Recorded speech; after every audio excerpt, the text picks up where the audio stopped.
Yes, good morning to all. Now we are going to discuss the effect of autonomous changing aggregate demand on income and output.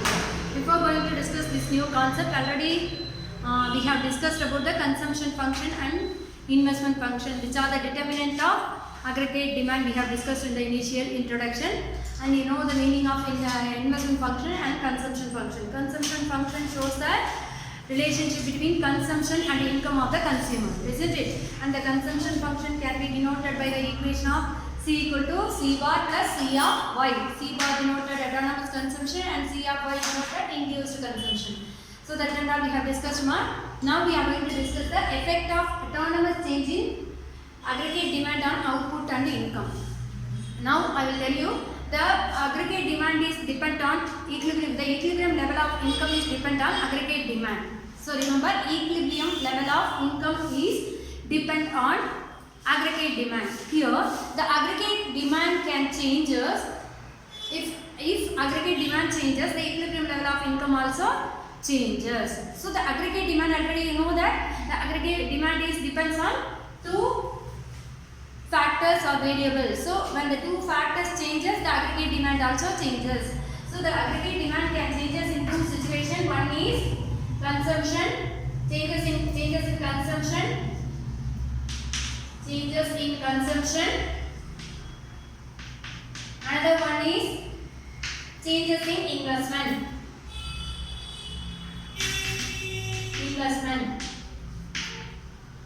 So I repeat again this concept. Actually, this concept says the equilibrium level of income is dependent on aggregate demand.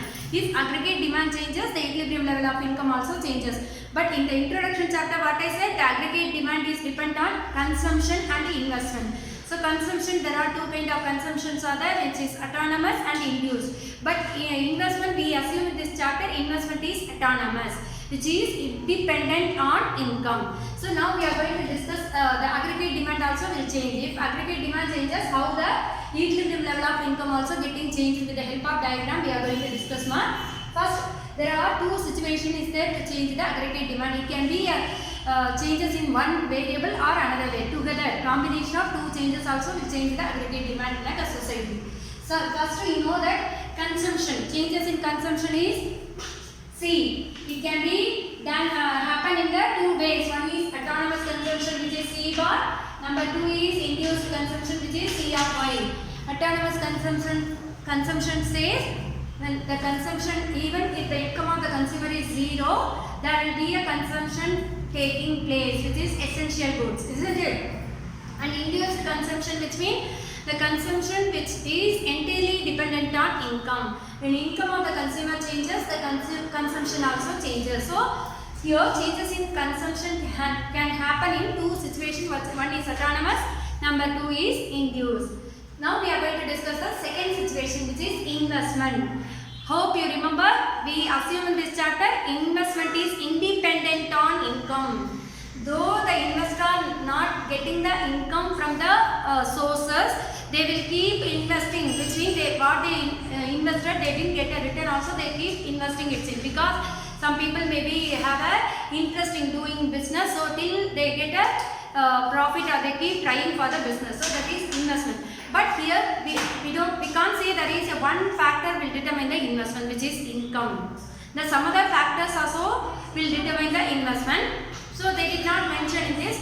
So the credit, even easy availability of credit also will encourage the investment. Suppose if I am the investor, if I get the agricultural loan or industrial loan or some other business loan, if I am getting in a bank at cheaper rate of interest, what I will do, I will borrow more loan and I will invest on my business. So here the autonomous investment is denoted by the investment is independent on income. Okay, but it can be determined by some other factor, which is credit and availability of rate of interest. So easy availability of credit and rate of interest charged by the loans, charged for the loan. So easy availability of credit encourages the investment. Okay, so here if the rate of interest also one of the factor determine the investment. If the rate of interest is more, there will be a less investment. How come? I will approach to a bank to get the loan for the business. Suppose if I get the costly rate, which means I am getting loan, but the rate of interest is more, mean I don't borrow more. So what I will do, I will borrow less and I will invest less. If the rate of interest for my loan is very less, what I will do, I will borrow more, I will invest in my business. So the credit, easy availability of credit and the rate of interest also will determine the investment. So these two will change the aggregate demand, they are saying. The aggregate demand will determine the equilibrium level of income. Okay, now we are going to explain the same concept with the help of this diagram. See in this diagram, O x-axis denoted income and O y-axis denoted aggregate demand. Okay, here A bar denoted autonomous expenditure,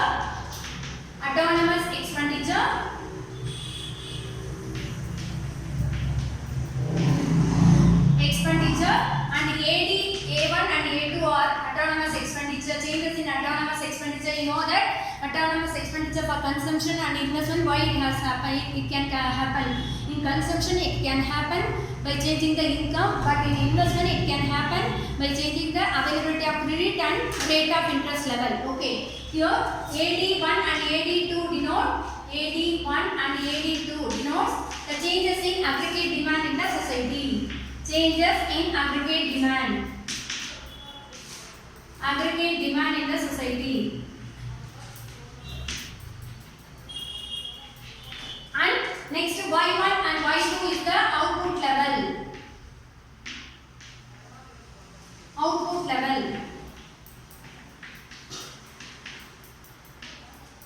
And E1 and E2 are the equilibrium level of income. Changes in equilibrium from E1 to E2. E1 and E2 are the equilibrium level of income.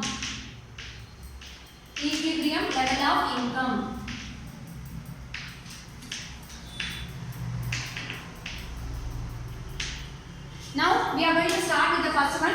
Due to the autonomous expenditure incurred in the country, autonomous expenditure A bar 1. See here, which is intersecting the 45-degree line, and the point is E1. So here the output level is Y1. I will tell you why the autonomous expenditure incurred in the country. You know that from the beginning there is a chain. So aggregate demand is based on the consumption and investment, and the equilibrium level of income is depends on the aggregate demand. When aggregate demand changes, the equilibrium level of income also changes.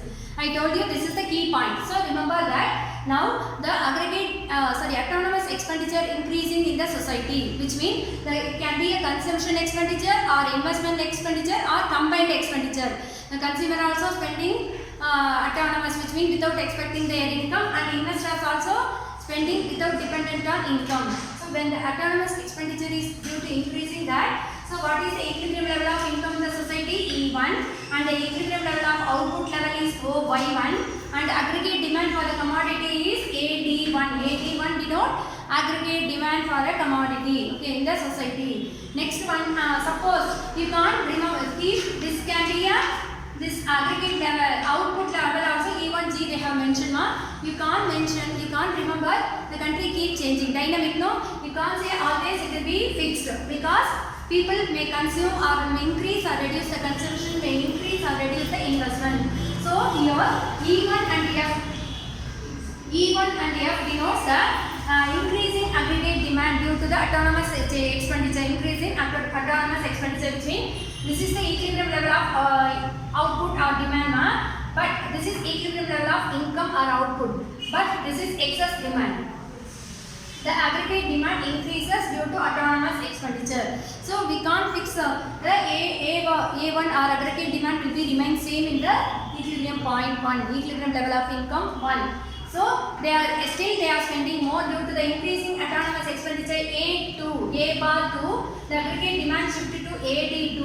See here, the new line is AD2 line is equal to A bar 2 is plus C of I, which means autonomous expenditure plus induced consumption. So this is the new line, and new equilibrium level of income is E2, and new equilibrium level of output is Y2. Okay, but here the expenditure or the aggregate demand is greater than the compared to the initial increment in the aggregate demand. Can you understand what I am saying? Initial increment means in the society, suppose in the initially they are changing the autonomous expenditure, they are spending more, means their aggregate demand level is E1 level. E1 level to F, this much only. E1 level to F or E1 level to G. This is the output level the people are demanding. But when the aggregate autonomous expenditure increases A1, A bar 1 to A bar 2, so the new equilibrium line we are getting from the E2 level. Now E2 to J is the new aggregate demand line. Okay, new aggregate demand, and new output is OY2. So this is new aggregate demand line. So this is greater than the initial increment in the equilibrium level of income and initial increment in the output or aggregate demand. So when the autonomous expenditure increases, the aggregate demand also increases, the equilibrium level of income also increases. That's all. Keep practicing with the diagram. Thank you all.